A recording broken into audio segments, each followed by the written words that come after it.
Yes, yes, yes. Welcome back to season 2 of the Hope podcast with myself, Daps, and Bradley Johnson. Brad.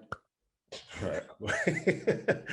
All right, cool. Yeah, guys, we've been away, but like I said, we're back for season 2, and we have a very, very special guest to kick it all off today. So, we have Nigerian superstar DJ I can't say that word. Is it philanthropist? Is it philanthropist? But I don't know either. Yes. Right. And so we have Cuppy. We have Cuppy on. So we're gonna just have a nice, good old chit chat with Cuppy. And yeah, you know what Cuppy's like. She's got the energy, proper down to earth person. So let's get it in. So let me just admit her into the conversation.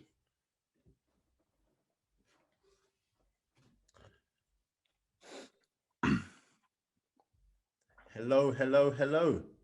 Hello. Hello. How are you, Cuppy? What? How Did you are just you? call? Cuppy. Did you say just? Did you say coffee? Cuppy. Okay, we are not gonna start this like that. So many Nigerians call me coffee. It's Cuppy. I didn't call you Coffee. I called you Cuppy. I'm sorry you said Cuppy. I said Cuppy. All right, Laps. Cool. So basically, when I introduced you, I forgot to add comedian. I forgot to add that. So I put superstar DJ. I can't say that word. Is it philanthropist? Philanthropist. Yeah. Philanthropist. I can't say that. Yeah. And Philanthropist. obviously, I left off comedian. But thank you so much for joining us, Cuppy. I'm so happy to have you. How are you today? I'm good. I'm so excited to be here. Love that. Absolutely love that. So this is going to be the first episode of season 2. So why would you put someone like me as like this is a bad way to introduce your No. This is a good way because you're okay. Well, just let your your peoples know this is not a typical example of what the show is normally like. No, or maybe it might be your best show. I don't know. Yeah, no. I'm pretty sure it's all downhill after this one because no one's going to be able to keep up. No one's going to be able to keep up with you. So, you're going to be the best one we have. But all jokes aside, what's going on? Because you've been on my TV screen recently, haven't you? Have I? You have. I've been watching Highlife. Imagine that. Yeah, well, I mean, Highlife is a really interesting show. Sorry, my child. Oh. Can I talk about Highlife? Go and talk about Highlife. He says no. Can I? Okay, yeah, I can. Okay. Oh, you can. So Highlife is a show that is so amazing. I genuinely, to be honest, because this is obviously about being completely honest, I wasn't keen on Highlife in the beginning because it is a docu-reality show. So it has a lot of reality in it. But it's the first time ever that mainstream UK broadcaster is putting Black people at the forefront. Anything for the culture, count me in. So it was really important for me to be part of that. It was part of the Black to Front campaign, which was by Channel 4, which for the first time historically ever, from daytime to nighttime programming was just Black faces. And that's so powerful. So I'm really excited about Highlife. It's a bit dramatic. Some people are saying it's a Black made in Chelsea, but the most important thing is that, it's a chance for people to see and kind of like understand the narrative that is being African or being Black British. Too many times, I think Black people are presented as, kind of charity or kind of, I guess, just when mud huts or begging for money. Highlife is about entrepreneurial, really engaged, really successful, ambitious Black British people. So I just had to. You know what? That is such a great response. I'm pretty sure those at Channel 4 are going to be over the moon hearing that response. So, but what I did want to ask about Highlife was, for me personally, I always felt like, I don't know why, for a long time, I thought you were actually based in America for a long time. I thought you were just Okay, well, you're not wrong, Daps. I was based in America. I went to university. My second degree was at New York University, and I worked at Rock Nation as well. So I was in New York, but a lot of people don't know. yeah. I don't live in New York or Lagos. I live in London now. Yeah. So I'm in London. Hi, guys. Well, actually, I lie. I'm going to Oxford in a few weeks to go to uni. I was going to actually touch on that actually. I heard you say that you were going to Oxford to was it to become a lawyer or doctor or something like that? No, I'm going to Oxford to study politics. So when I get lawyer or doctor, I'm pretty sure you said lawyer or doctor in the. No, because I was talking about Highlife. I was talking about that's what your parents, as Oh, Africans, dream okay. of. They want you to be lawyers or doctors. Yeah. Yeah, that's not me. But I'm going to study politics because I want to look into democracy, feminism, and particularly see how Nigeria plays a part in that. And who knows, maybe Cuppy might be the first female president of Nigeria. Listen, if I start talking about Nigerian politics here, I think Bradley, will just log off. We'll just log off and go and play his game. But what I did want to say, because you and Bradley both share the same thing, that you're both in the public eye. How do you guys both deal with that? Because you're going to go to Oxford. Is that something that gives you a bit of, anxiety, knowing that you're going to have to try and live the everyday normal life? Yeah, I mean, visiting there was a bit weird, like, pulling up in my pink Ferrari. I feel like I stood out a bit. But I am looking forward to integrating myself into normal student life. Like, we've got Freshers Week coming. I'm going to be like, ooh, I'm going to try and, I'm 28. I'm going to try and like squeeze in there with the 18-year-olds. But on a serious note, I'm excited, but I'd love to hear how Bradley feels. I'm myself unapologetically. Some people think I'm crazy for even going back to school, but for me, I love learning. And I'm looking forward to, let's just say, music. The music industry isn't the most like intellectually stimulating environment. So I'm looking forward to, brushing shoulders with some of the most intelligent people in the country. So I'm excited. I do what I want anyway. What about you, Bradley? How do you deal with that? No, I've said before on many occasions, I'm just a normal person I said to Daps, from Monday to Saturday for 4 hours a day, I play football.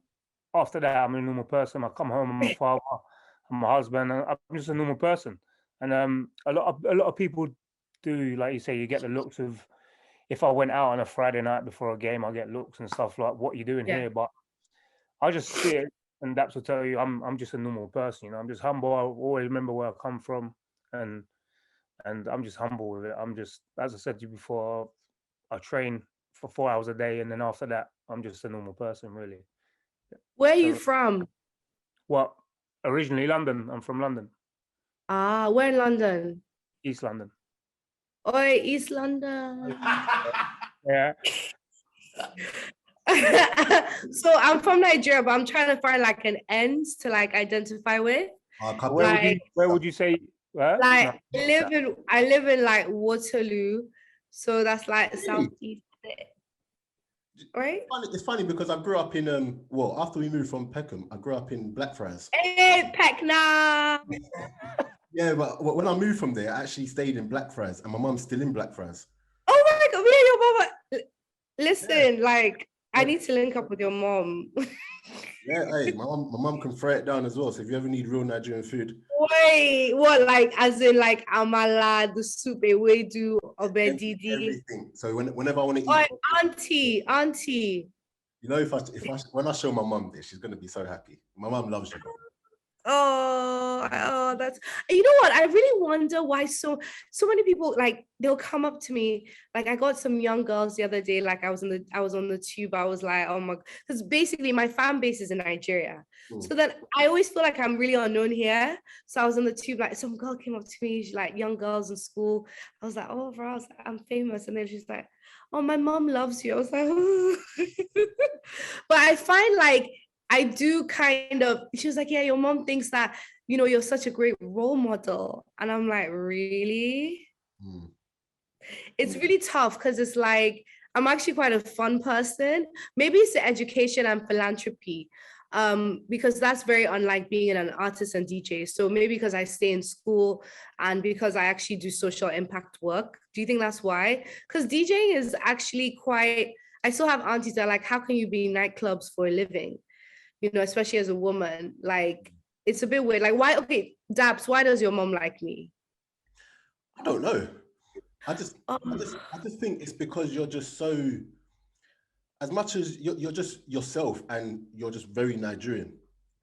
You're, you're very Nigerian, and you don't really get to see a load of like positive Nigerians these days, if you know what I mean, in regards to people that actually from Is it? Yeah. actually from the country. So my mom just loves it. Yeah, what I will say is that Nigeria is a very difficult place to be from and to be in. It's full of hardship. And what I notice is that a lot of us, like my hustle spirit comes from the fact that I'm from Nigeria. Like I come from a really entrepreneurial family. I have so many options in life, but I choose to work hard every single day. And that ambition comes from the fact that if you go to Nigeria, you will never meet someone that has one job. The person selling corn also is a barber, also is a taxi driver. Nigerians, we love to hustle, we love to make things happen. And so, yeah, I think that's something that, you know, is very, very, very much a Nigerian thing.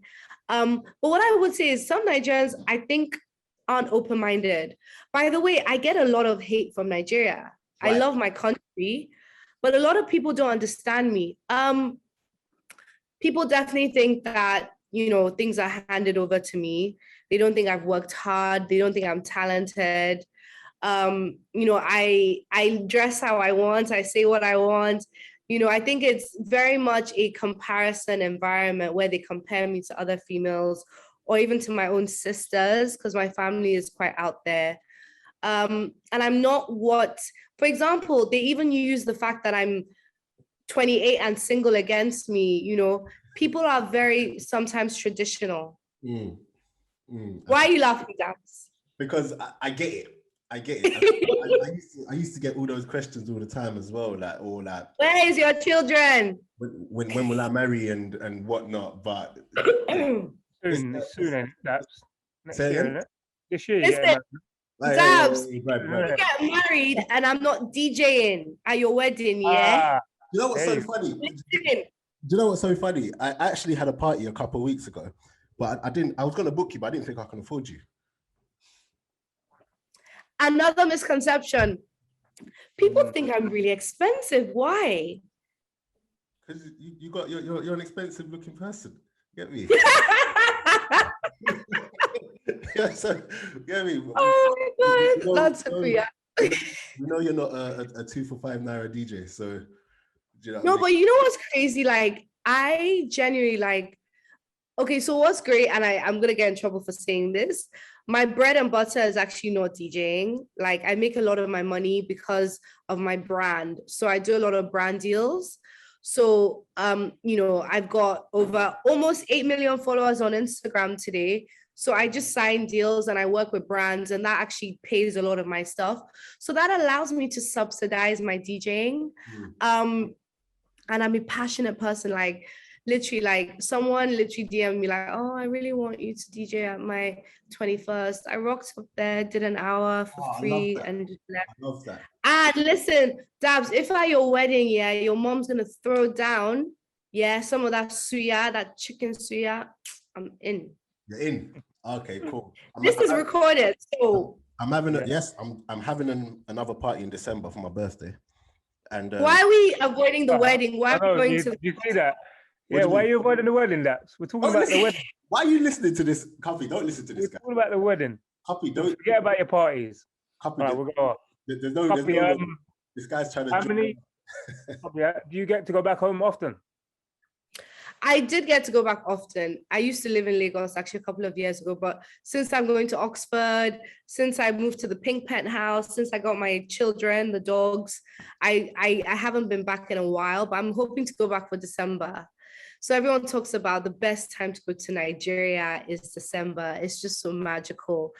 My fans are called Cupcakes. They've missed me, so I definitely owe them a trip. But going back is just crazy. You know, it's like, especially because that's where my fan base is. It's just, it feels so different. I do prefer it here because here, like I said, I can hop on the tube, I can go like Tesco, I can do anything I want. Whereas there, I feel a little bit more kind of like cushioned. I live with my dad still. It's all a bit like, there's no pink, you know. And yeah, but I mean, it's nice to have two different places. I think it's so important. Like, it's really nice to be able to go from place to place. And like you said earlier on, it's about not forgetting where you're from.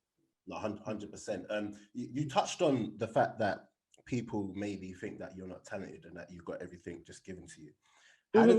How does that make you feel? And what would you say to people who have also have their doubters, because you are obviously talented, and is that maybe like not a chip on your shoulder, but does it actually bother you? Am I talented? My sister's like, what I will say is that I'm a really hard worker. Like, I outwork everybody. And, you know, it's that quote where, you know, hard work beats talent when talent doesn't work hard. Yeah. I don't think that, you know, like when I was being made, like, you know, God like sprinkled some like musical talent. I think it's just the passion. And a lot of you know why I like music? It's because when I moved here, I was 13 and music was the only thing that I had from home. I didn't have my friends, the weather, the food. It was such a culture shock. But what I will say is that, you know, to people who have their doubts, you know, I'm kind of like 10 years deep in it. I've gone from strength to strength with a few bumps along the way, but I guess the most important thing is it's my journey and I'm happy. You know, I cannot believe I get paid to do what I love. It doesn't feel like a job. And I'm really lucky to say that, especially in a world where a lot of people hate what they do. And, you know, on the whole kind of like the access I have, I think everyone has doors. Some are bigger than others, 100%. Coming from the family I come from definitely has opened doors, but that will never keep you indoors. And sometimes it closes doors. So only execution and delivery can keep you inside those doors and open further doors 10 years later. You know, so that's what I'm gonna say. Preach. I feel like the offering basket is gonna come around now. Hey, pink money only. Nah, but I absolutely love that. And what I would ask you as well, yeah, is because a load of people are definitely going to watch this one. I told you after this one, we're going to go back to getting 3 or 4 people watching. So no, I'm joking. Actually, well, you can say 5 or 6. My dogs will watch as well. Don't worry. Oh, I love that loyal children you got. But what I would say is that, you know, when you're in your position, you've got people around you and whatnot. Is it hard for you to sometimes come out and just be your 100% authentic self and like have people to talk to? No, I mean, like, you know, like right now, like you're yourself, but at the same time, if you're dealing with something, is it harder to have those people around you who you can actually maybe talk to and, you know, get your mental health right? Yeah, I mean, it's so interesting you say that. I haven't spoken to anyone about this yet. Hope exclusive. I genuinely went through a really tough time a few weeks ago. I had a bit of a meltdown and I really found it difficult because as much as I say I love my job, I'm just gonna like go back to what I just said. It's great, but my job is me. You know, I don't get to just take off the Cuppy hat. You know, even if I take my pink wig off, I'm still Cuppy. So I can't shut down or delegate certain things. And it's annoying because, you know, you guys will know the social media comes with so much pressure. Like, it's almost like, I mean, I always let people see one side of me, which is always happy. So when I'm not happy and when I'm going through it, I find it hard because it's almost like I don't really trust my followers or my fans, or maybe I don't think they deserve to see that side. Yeah. But I've never really been open about it. I'm not, I'm not 100% sometimes. Like, I have anxieties, I have fears, I get worried, I have bad days, I get jealous sometimes, I get competitive. A lot of, as much as I'm like, yeah, oh, blah, blah, blah, blah, everything is great. Sometimes, like, I get no's, I get rejection. For every great deal I do, I get like 5 rejections, so it's also the other side. There's the flip side of it, but it builds character.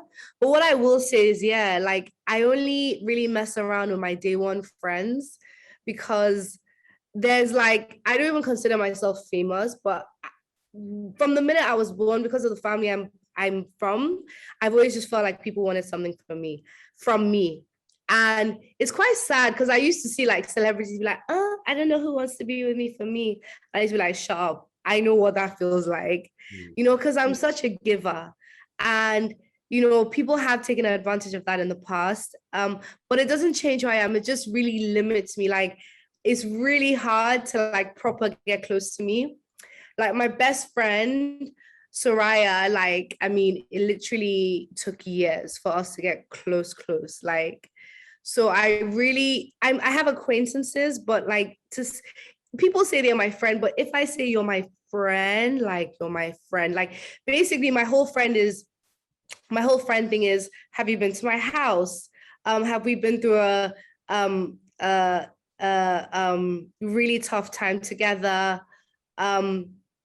Have you used my bathroom? Because I'm very particular about that. Have you seen me without my wig on? Can you call me at 5 a.m.? That kind of thing. So like, only like 5 people can say that. Wow. And yeah, I have a great team though, but I just feel like, also like, like, no shade to anyone in the room, but like, when you pay people, I mean, like, I don't. I mean, we're friends, but like, yeah. But it's really tough. And then there's the whole side of a partner. Imagine how tough that is. Like, not man them like, yeah, Cuppy, yeah, like, we're together. Wait, give me them keys to the Ferrari, we'll quick. You know what? The twang of the accents, the London, the American. It's not bad, right? No, it's good. It is good. Thank you. So how did you, when you were going through, you said you were struggling, how did you cope with it?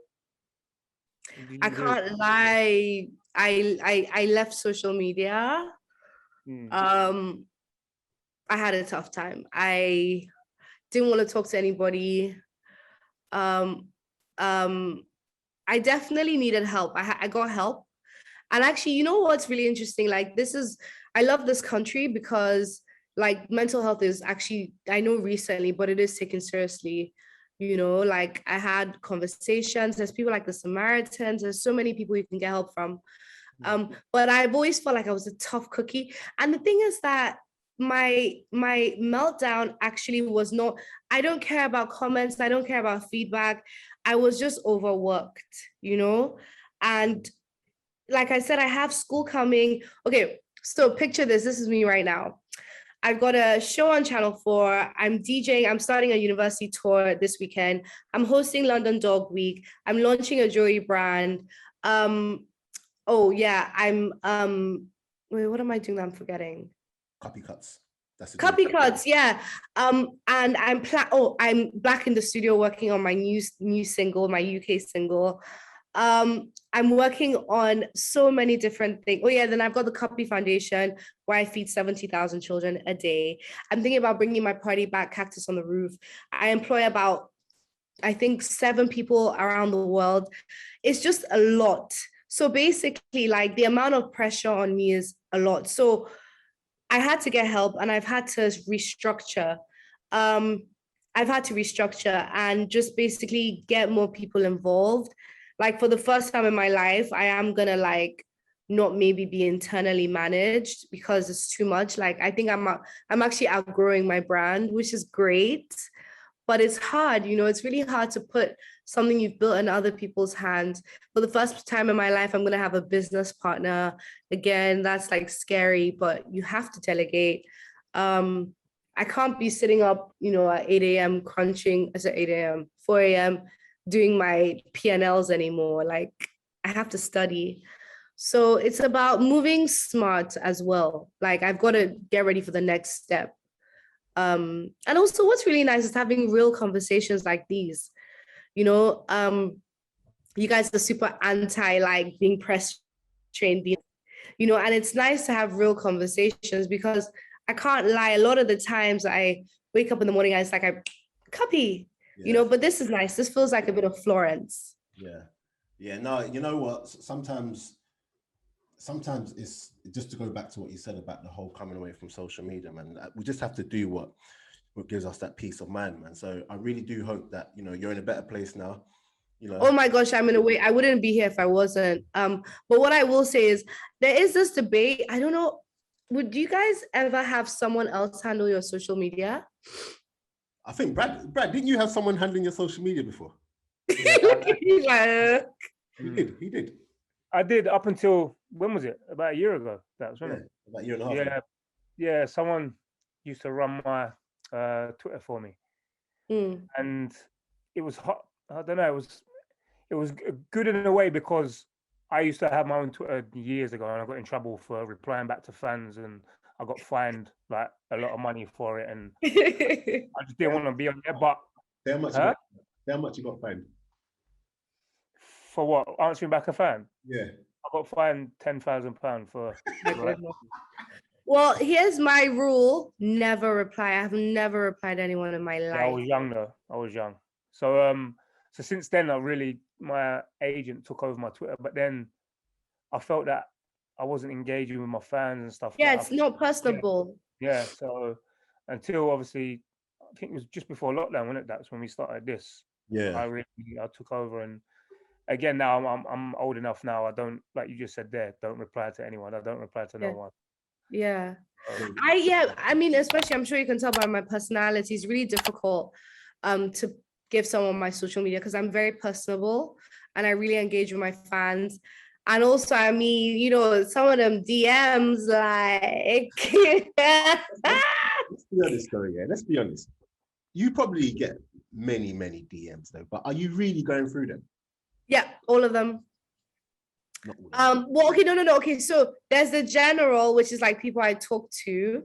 Then there's like this other side, I don't know what it's called. Then there's the request one. I've got 3. Do you guys not have 3? Yeah, everyone has 3. And request. So I this is so bad, may the Lord forgive me, but I basically go like, I'll do it right now. I go to my request, and then there's this thing where you can go to top requests. Have you seen that? No. And then it just top requests, and it just basically puts like the people that have the most followers, and then I go to top and I just see a bunch of. So basically, that's why are you guys laughing? You've just opened up a new can of worms now, because anyone who DMs you knows that you're getting it now. Yeah, I'm definitely getting. No, I'm 100% getting it. Like, and also it's quite sweet. I have a DM success rate of like 99%. There's only 2 people that I have ever DM'd in this world that have never replied. Everyone else has replied. Yeah, but that's because you've got. And it's Nicki Minaj and Drake. Oh, they haven't replied to you? No. I mean, that's not a bad thing. I don't think Nicki. Yeah, but I mean, compared to the other people that have, I take that quite personally. Oh, is it? I was just saying that Nicki's never replied to me either. So, you know what I mean? We're both. Yeah, but I'm a Barb. let me hear your Barb accent. Go on. Oh my gosh, what bar should I give them? I know whichever one you. My accent. Yeah, no, what's the Barb accent? Like the New York, like I'm a Barb. Or like New York, like I took some time off, but now it's game time. Love that. Yeah, this is why she won't reply to me. Yeah, that's probably why. I hope you didn't send a voice note. Hope it wasn't a voice note. But well, it's quite cool. Do you know what I did? This is like random, but this is UK stuff. I DM'd gigs. And I said, you know, gigs, like, okay, so before I even came to the UK, I was such a gigs fan. I'm like a day one gigs fan. And I DM'd him like rapping. Oh my gosh. Did he reply? Yeah. And he gave me the thumbs up. Like, that is a big deal for me. Heard it. Yeah, should I do some bars for you? Oh, go on. Let me hear this. Ain't my swagger great? My little shop in West End, that's my swagger place. A, walked in with a happy face, told them give me 2 coats like a can of paint. A, I'm that cute. Yeah.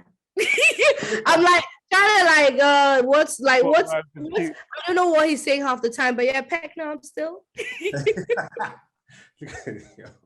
I know that's too funny. But on that, with your accents and with your bars and everything, would you ever get into acting? Why do people ask me this? I don't think I should act. I don't think I should. I think that I would just imagine like someone like Cuppy be like really serious. I'll be like, I don't know how. I feel like I do have serious times, like obviously if I'm in a meeting, but it's hard I'm so unapologetically myself. It's hard for me to not be myself. Okay, no, I definitely hear that. Why do you have a role for? I mean, I'm trying to be in Top Boy, you know what I'm saying? So like, I would act for that. Like, imagine, I wonder what role I could play. Who was she playing Top Boy? The setup chick. Yeah, like 100%. What is the setup chick? Who said the setup chick? That's what my assistant said. The one that leads people to the honey trap. Wait, you want me to be a snitch on TV? It's not a snitch. No, it's not a snitch. Yeah, allow that. I want to be like on like the roadside with like Michael Wood. Yeah, James. In the corner. On the street corner, just chatting to all the man them doing nonsense. But no, very, very quickly, not quickly, but the word I can't say. What is it? Philanthropy. Yes. I'm a philanthropist. Yes. So I do want to touch on that because I think it's always good that people, get to know that side of because a lot of people might look at you and just think, you're this lady of leisure, but you do actually give back a lot. So talk to us more about, you're giving back 70,000 people. I'm really proud of what I do. I started the Cuppy Foundation a few years ago. And through a lot of hard work and chasing up, we actually broke a record and we raised over $14 million for children back in Nigeria. I love what I do. I work with so many different organizations like Global Citizen. I'm the youngest board member for Save the Children, which is one of the biggest philanthropic organizations in the world. And for me, what really inspired my philanthropy was, I always used to remember like my dad telling me, unto whom much is given, much is expected. And I just feel like the reason I'm here talking to you guys right now is because you've given me the opportunity. So many people just don't have opportunities where I'm from. There's so many young girls that want to be Cuppy, but they can't even fathom how to even start or work towards that. And I often say like, because of the education and the cushioning and the road that was paved for me, I've been able to do what I want to do. And how can where you're born into or the circumstances you're around determine your future?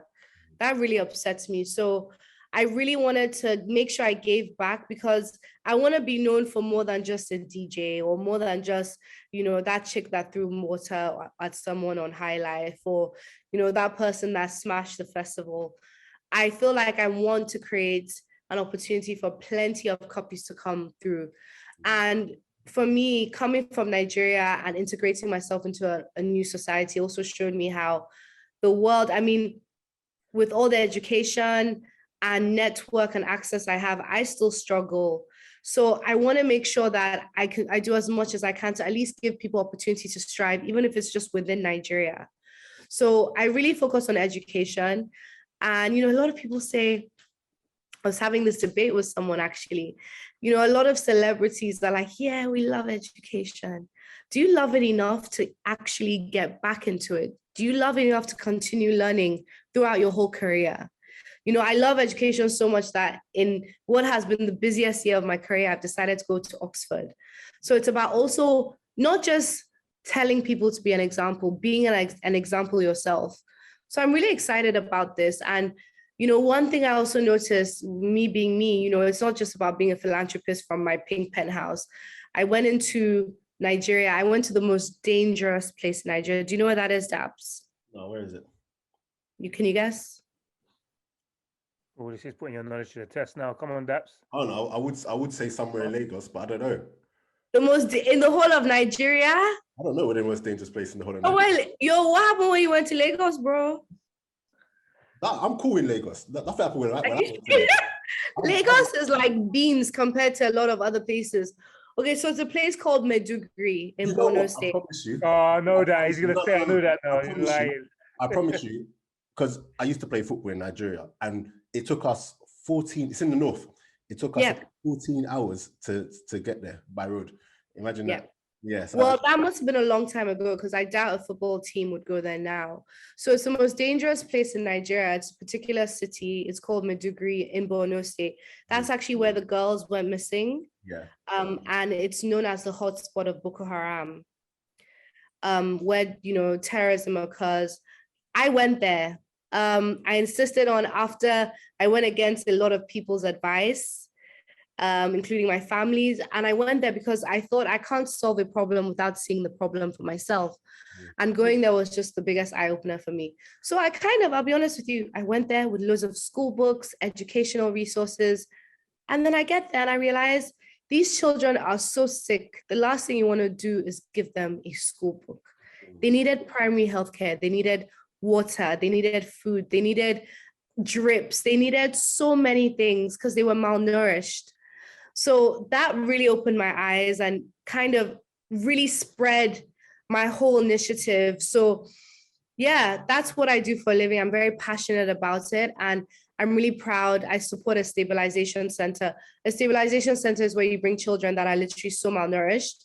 And then after stabilization, they can be integrated into society. Then we do education. But, going there was a big eye opener for me. And I just feel like, yeah, it feels almost more important than what I do on stage. I can't lie.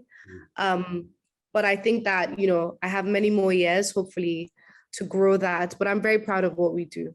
Yeah, no, I absolutely love that. And the whole reason why we started this podcast was to basically give back. So I don't know if you know this, but HOPE, obviously HOPE, actually stands for, go on, Brad. Huh? Helping. Brad, your moment. Say again.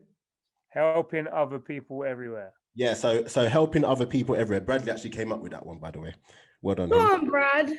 So so it's basically just getting people on to actually share their stories and people who we actually feel are good role models and everything. So whether or not you believe it or whether or not you want to accept it, you are a role model. And honestly, I think having this conversation with you and letting people see the other side, not just throwing water on someone or whatnot, but the other side, it really does help. And I know a lot of people will listen to this and take it in and actually, be encouraged in whatever they're doing. So thank you very much for that. No, thank you so much for having me. And I just want to say to anyone listening, like it's all about just that fulfillment. It's about living your own life the way you want to do it, but also making sure that you leave something behind. I'm sure you can talk to so many successful people, but I know a lot of successful people and they're never complacent. They're still searching, and it's almost like you have to decide what you want to do. You have to do it for yourself. You can't do anything without passion. So I know a lot of young people and just people in general, especially after the pandemic, they're a bit confused. They don't know how they feel. They don't know where they feel like their careers or personal lives are going. I'm still figuring out, but it's one step at a time, but you've got to make sure you live a passion-led life. Passion will lead the way. Love that. 100%. So thank you again. Obviously, I wouldn't even get to talk about you in football. Do you know what I mean? That would have been a... Glory, Man United. Why do you support Man United? Why Man United? Why not? So what I didn't tell you is I was born in Manchester. I can't even do the accent. Okay. Man United, why? I was actually with Arsenal. It was very controversial. Yeah, it was very controversial. I left like 2 years ago after supporting Arsenal. I just remember sitting in Emirates like, I can't do this anymore. Like my blood pressure was high. I thought... Why not there today? Kickoff, you guys are playing tonight. Priorities. Oh, well, I would choose Cuppy over Arsenal any day. At this rate, so would I. I'd have you on the pitch. But I just like, well, I mean, but yeah, I love United. Really excited. Obviously, we've got Ronaldo now. Favorite player is Bruno, but great team. I love Ole again. Again. Yeah, and I'm excited. I need to go to Old Trafford. I haven't been since I became a United fan. So I need to go. But yeah, just really excited. Like, and football is big for us in Nigeria. It's massive. No, 100%. Massive. So like, so Daps, all your people, all your Arsenal suffering people, you should go and meet them back home. Never. But what I would say before we went, obviously when I was in Nige playing, you know, you was talking about they wouldn't go there now to Maiduguri. When we went to Kano, we played against Kano Pillars, and then I remember that all the Boko Haram lot were threatening us. and then we get there, and they're all at the match. They're all like, they just, when it comes to football, no matter what's going on, I have to say, so in Nigeria, football and music are the most powerful tools. They can change. Well, we know sport. I mean, look at the world during the World Cup. You know, music and football just bring people together. Yeah, no. And it's amazing how like I can't even I can just about kick a ball, but I'm so passionate about football as a fan. You know, like I remember when like during lockdown, like the Prem was off. It was horrible, man. Like we were all like, what did you do to stay busy during lockdown? Funny enough. Great question. What did I do? I got dogs. I did up my house. What else did I do? What else did I feel like I learned how to play the guitar. What else did I do? Yeah, that kind of thing. I want to say I learned to cook, but I didn't learn to cook. I definitely didn't. Cuppy, you can't cook.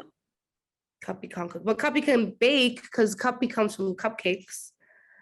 So yeah, my children, my future family will be eating cake every day. Eating cake. Okay, fair enough. Cool. But yeah, no, thank you very much for this, Cuppy, man. Thank you, Hope. Thank you, guys. It's been absolutely amazing. And yes, guys, that was Cuppy. Like, subscribe, share, comment, DM her. She won't read it, but cool. And yes, until next time, we are out.